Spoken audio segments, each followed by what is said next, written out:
Oi pessoal, continuamos aqui no Père Lachaise. Essas coisas na minha orelha para esquentar, que senão elas vão quebrar.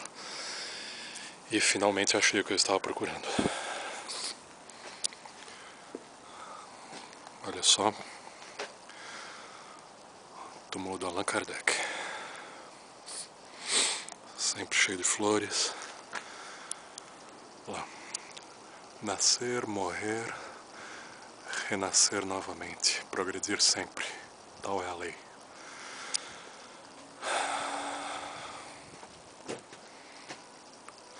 Um túmulo simples, em vista do que tem ao seu redor.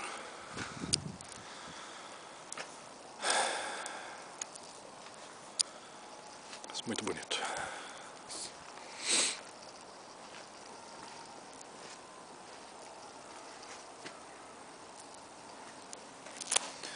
E aqui tem uma explicação da Mairie, que é a prefeitura de Paris, explicando que ele é o codificador da doutrina espírita.